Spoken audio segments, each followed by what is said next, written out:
All right, so maybe let's move over to the Being Ready series. Could you tell us how you learned about it first? Yes, so Robert Bullock, that we were talking with him, and he introduced me to the series because I asked him if the bank has any opportunities of getting involved. I said maybe on the teaching side, maybe I could teach some innovative accounting methodology.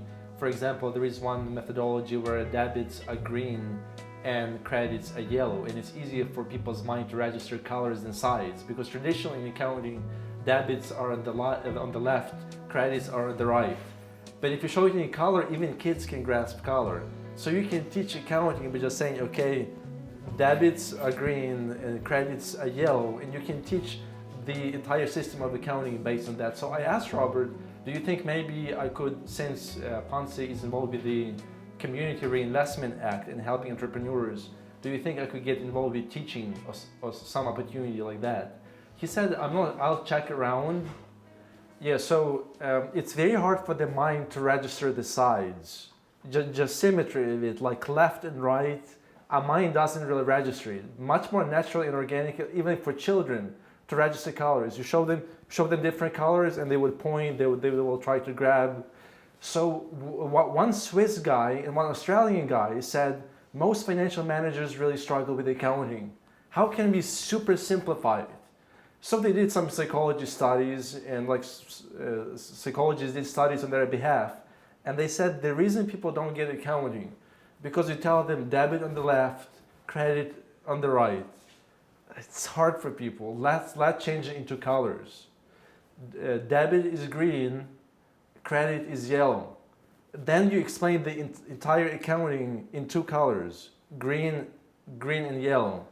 So I pitched the idea to Robert, how about I'll teach that methodology called color accounting to entrepreneurs in your series. He said, let's explore that idea. I can't promise anything, but let me see what I can find out. So he asked around, and the answer was, it's a great methodology.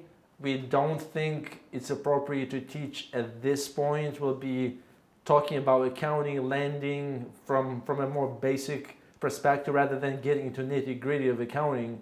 So Robert goes, how about we bring you on board as a participant in Entrepreneur Series, since you started out in your business fairly recently, and you learn from our series, and also see for the opportunities for collaboration with the participants and things like that. An amazing thing about that was that at graduation for the series, I'm meeting a boxing coach from Jamaica. And my brother was telling me about getting in boxing to boost my confidence for a while. He did boxing before, but I never really took it serious. I was like, yeah, maybe one day I'll do it. So I meet this guy who was a coach, one of the participants in the program, and I strike a conversation with him, and I say, can you coach me? And he is like, yeah, when do you want to meet? I started boxing in August 15th, and I've been doing it since. And it really helps me get out there, out of my comfort zone, really into action. And think about that. If you're fighting with the IRS, it's like sparring. One of my coaches in tax services says, if you shoot, but make sure your gun is fully loaded. Meaning, know the code, know the internal revenue manual, because otherwise it's pontificating. You don't have substance. But if the revenue agent can see that you know your stuff, you know the tax code, you know the internal revenue manual, it's a totally different level of conversation. So that's what my coach tells me too. If you shoot, but throw your punch with authority. So it's like super helpful for my personal life and business. So even if we're not talking about technical considerations of this business, such as lending, line of credit that the bank helped me originate for contingency planning, meeting this coach was huge. So sometimes you get out of the comfort zone, you don't know where exactly it's gonna take you. But a lot of people don't want to deal with fear and uncertainty. They would much rather favor the status quo rather than doing something challenging yet risky. But that's one of those things that English poet John Keats called negative capability. That people are very uncomfortable with the negative capability, meaning being in the lack of stability, the fear. But he says if we learn to be okay with instability, insecurity, and embrace that risk, ultimately it leads us to great discoveries. Like, I didn't have a clue I would meet this boxing coach, but it was like so great that I participated in the program because Robert me invited, and besides technical points, I've been doing boxing that's super valuable for me. Other than boxing, was there anything else that surprised you that you learned in the program?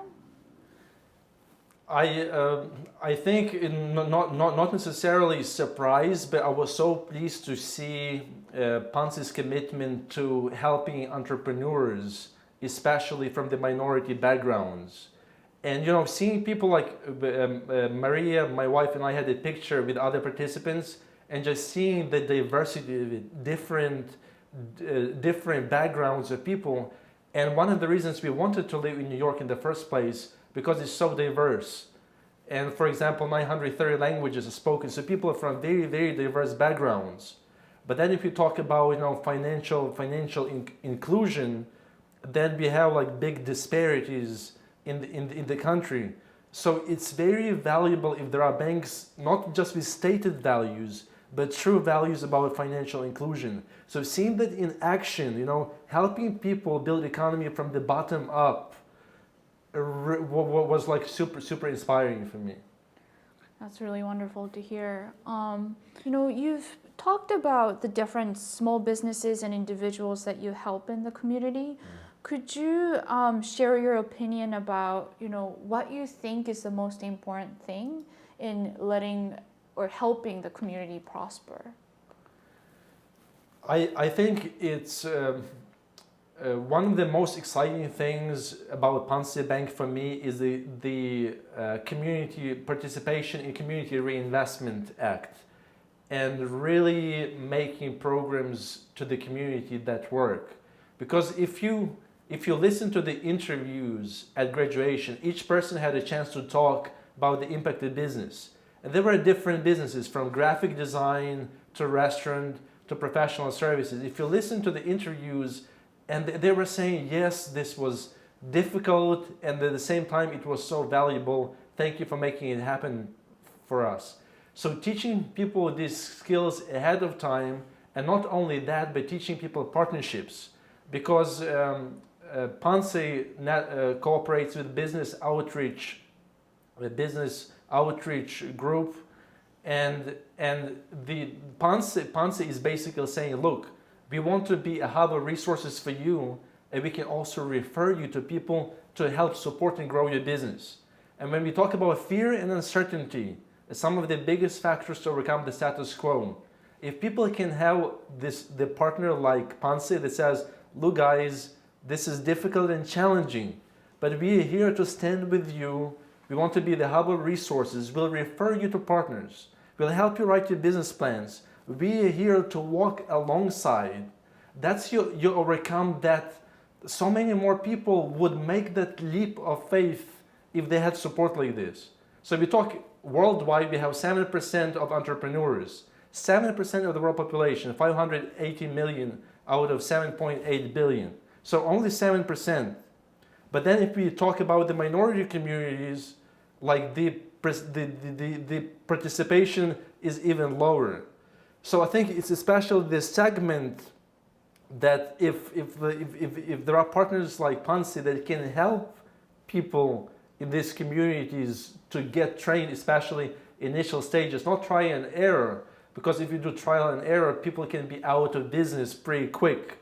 The statistics for failing businesses is through the roof, especially in the initial years. But if you have a partner like bank walking alongside, it makes a huge difference between starting a business and not starting a business. Starting a business and failing pretty quickly, or starting a business and building into a sustainable long path business. Got it. You've talked about, you know, entrepreneurship and helping minorities, and you know, there's just so many of them, especially in this like Lower East Side and East Village area. Could you talk about maybe how you've seen it grow over the past few years that you've lived here, and how you hope to help the community going forward? Yeah, so like here in our community, I live here in the Stuyt Town area, but I used to live like on the 12th Street, close. And here we are the First Avenue, we located First Avenue and the Alphabet City right nearby. So like especially in that community, you can see a lot of small businesses there, and you know like pretty good businesses, you know, especially with the minority owners from the minority communities. And I think just being able to go there and interact with people and with the business owners. For example, you know, like I got in touch with one Kurdish guy, and you know, like we struck pretty good partnership on consulting side. And then I met one Thai lady, like the restaurant owner, with whom we were exploring working together too. And then when she found out I was working with that Kurdish guy, he's like, oh, you're working with him too.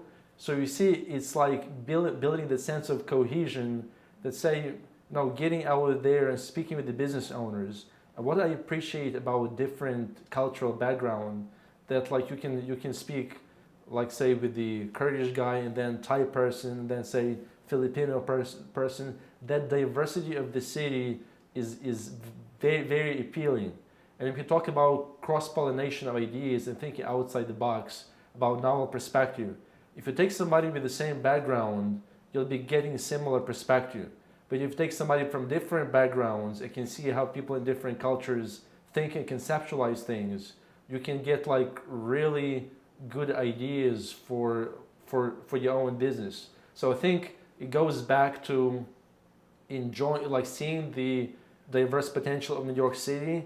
And then the question is, how do we leverage that diversity for building cohesive entrepreneurial communities that feel that sense of pride for living in the diverse cities such as New York City, and also for contributing economic value to the communities by making that leap into entrepreneurship.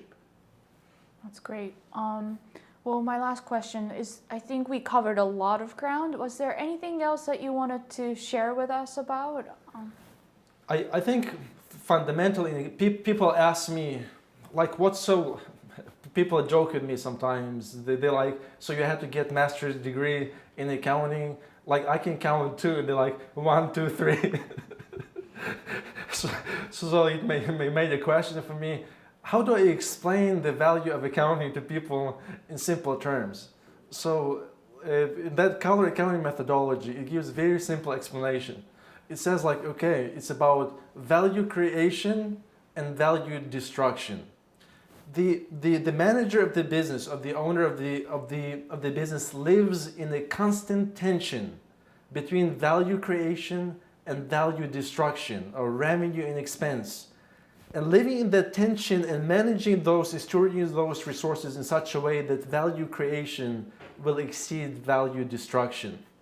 And that makes me, when we talk about that tension that we live in life, that negative capability that we were talking about, from the concept from John Keats, it's being okay with living in that tension. It made me think of the quote by Viktor Frankl, a Holocaust survivor, and he said that the goal of life is not about a tensionless state, but it's about struggling and striving after a worthwhile goal, a freely chosen task.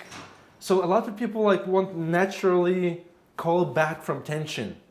But like think for a moment, if we do embrace that tension, and especially in economic terms, between value creation and value destruction, we embrace the diversity of our communities and also channel it in such a way that ultimately in our communities, that value creation would exceed value destruction. That's great. Well, thank you so much, Vasyl. And actually, I realized I might have been saying your name wrong all this time. It's vasyl, right? Yeah, I go by both. So some people like really get hung up with their name. Like to me, like Vasyl, Vasyl, like I respond to both, and I like, you see, going back to diversity, even diversity of the way we say things, basil is the equivalent in English, but like I don't get hung up like on the name pronunciation. Okay, so no preference? No. Okay, got it. Well, thank you so much.